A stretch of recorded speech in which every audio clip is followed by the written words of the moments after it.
This is the Galaxy Watch Active 2, and this is the Galaxy Tab S6. These are the Galaxy Buds.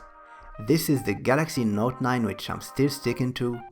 This is the Samsung T5 SSD, and finally this is the Samsung 6 series budget smart TV.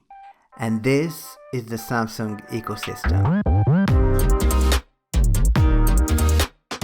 I've been living with this ecosystem for 4 months now, and I want to show you the good and the bad about my experience. I have split this video in 4 simple parts: how the Galaxy ecosystem acts in daily simple use, how it helps with productivity, also in fitness related activities, and entertainment, including the surprisingly good enough smart home control.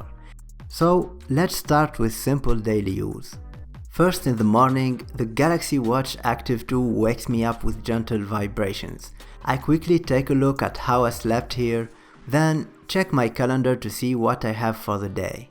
After getting myself ready for work, I open and check the Galaxy Note 9 for news while getting breakfast. When the phone's Bluetooth is on, the watch automatically disconnects from the home Wi-Fi network and connects to the phone. You can set this by activating Auto Wi-Fi on the watch.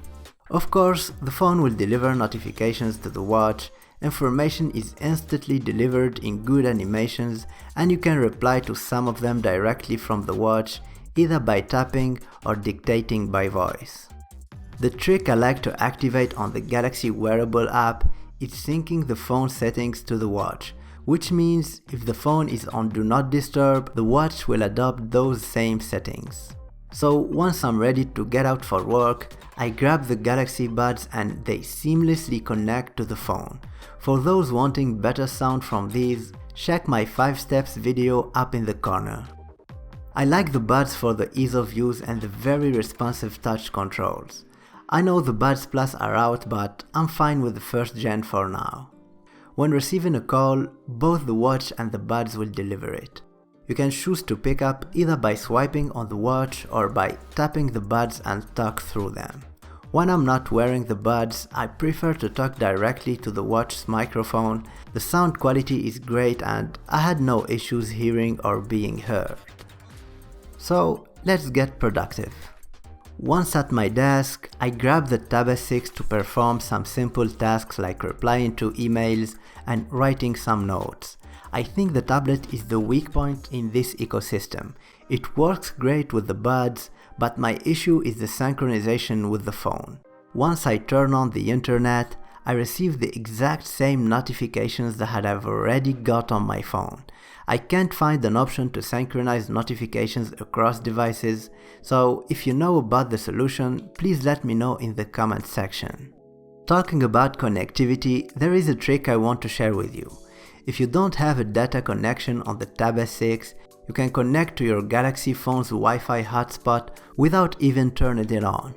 Once you activate Auto Hotspot on your phone, any device connected to your Samsung account will be able to activate that hotspot and connect to it just by tapping its name on the available Wi-Fi list.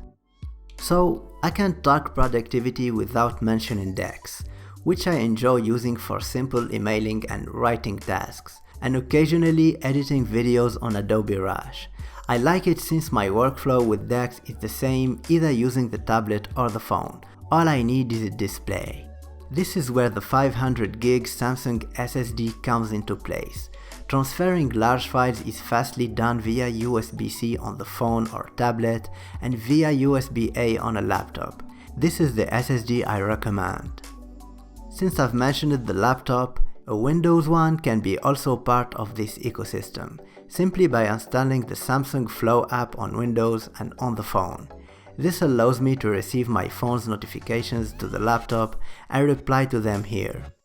At noon, it's time to hit the gym, or train at home in this corona situation, and that's when I leave my phone behind and connect the Galaxy Buds directly to the Watch Active 2.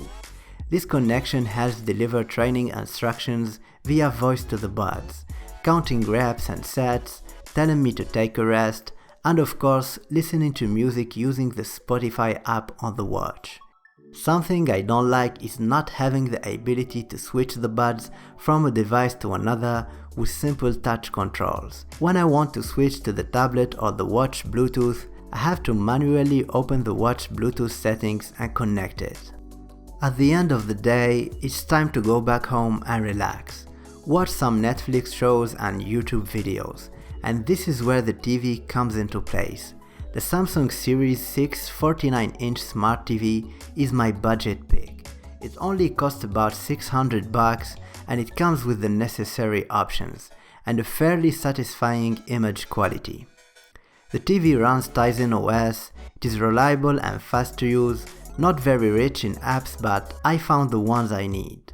So I will either open some videos from the TV app, or since I'm using a Samsung Galaxy phone, I can directly stream the content without needing a Chromecast. The new SmartThings app includes a built-in TV remote, so changing the volume and the channels works good from this app without the remote control. And the very occasionally useful trick I want to share is the ability to view the TV content on your phone. So if you're watching a TV channel and there is something you don't want to miss despite having to take a chance, you can click this button on the SmartThings app and choose TV to phone and stream the TV content to your phone. Then take it away to do your business. So talking about the SmartThings app, I was not using it until I've decided to just give it a try, and since then it pretty much replaced my Google Home app. Not entirely, but most of the time. Actually, you don't need a Samsung hub to connect your smart home appliances to the app. I've managed to connect the Philips Hue bulbs, mirrors, smart plugs and the TV directly to the app. The very useful feature is the scene creation. It is the same thing as Google Assistant routines, but this can work through all the Samsung ecosystem. For example, a good night scene will turn off all the lights and plugs, as opposed to the good morning scene. I mean, you can customize whatever scene you want. And the cool thing is using the SmartThings app on the Galaxy Watch Active 2. I can activate those scenes just by pressing the widget or individually control the lights. This is now working pretty fast after the latest updates, although sometimes I can still notice some slow actions. So let me finally address the elephant in the room, Bixby, which is supposed to orchestrate all this stuff. Unfortunately, I don't find it mature enough for all tasks, so I only use it to sometimes run the smart home scenes or to set timers and alarms. Other than that, my go-to voice assistant is the Google one. So as for my use, I'm pretty satisfied with this ecosystem. Of course, some improvements are to be made, and Samsung is constantly working on updates, which is a good step. But Bixby is still far away from the voice assistant competition. Hope it gets better. So yeah, if you are an Android user and want to build your own ecosystem like the Apple one, I think the Samsung ecosystem is the best Android choice.